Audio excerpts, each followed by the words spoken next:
friends, I'm ready to read chapter 13 of Mr. Popper's Penguins.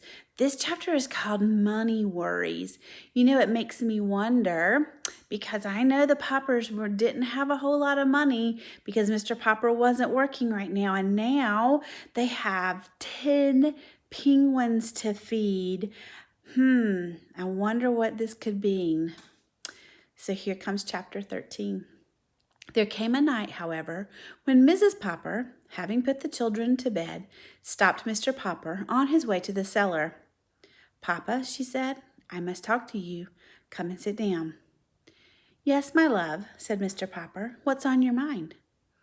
"Papa," said Mrs. Popper, "I'm glad to see you're having a very nice vacation, and I must say that it's been much easier than usual to keep this place tidy with you down in the basement all the time.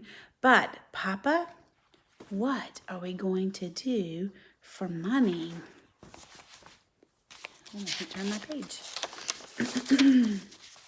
"What's the trouble?" asked Mr. Popper.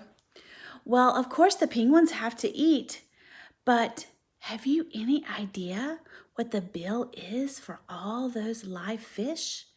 I'm sure I don't know how we're ever going to pay for them, and the engineer who put in the basement freezing plant keeps ringing the doorbell and keeps asking for his money." "Is all of our money gone?" Mr. Popper asked quietly. "Practically all. Of course, when it is all gone, maybe we could just eat the 12 penguins for a while." "Oh, no, Mama," said Mr. Popper. "You don't mean that." "Well, I don't really suppose I would enjoy eating them, especially Greta and Isabella," said Mrs. Popper. "Oh, it would break the children's hearts, too," said Mr. Popper.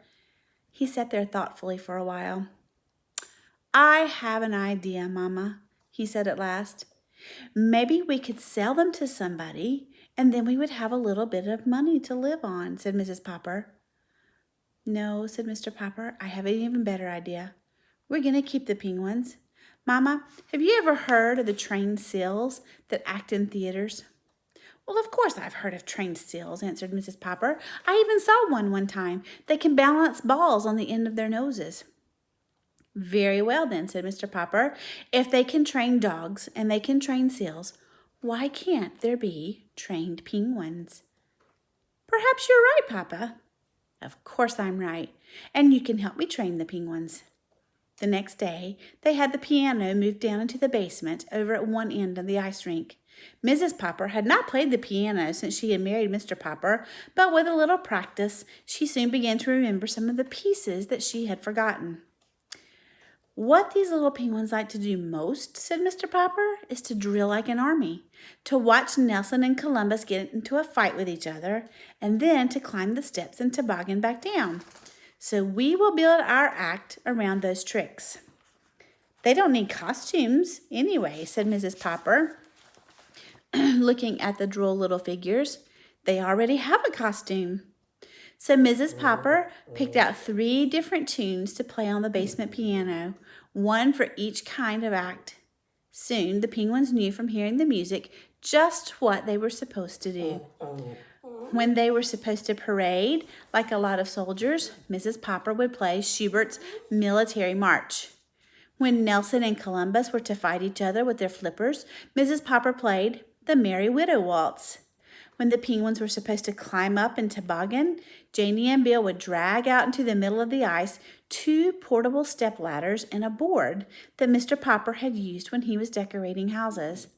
Then Mrs. Popper would play a pretty descriptive piece called By the Brook. It was cold in the cellar, of course, so Mrs. Popper had to learn to play the piano with her gloves on. By the end of January, Mr. Popper was sure the penguins were ready to appear in any theater in the country.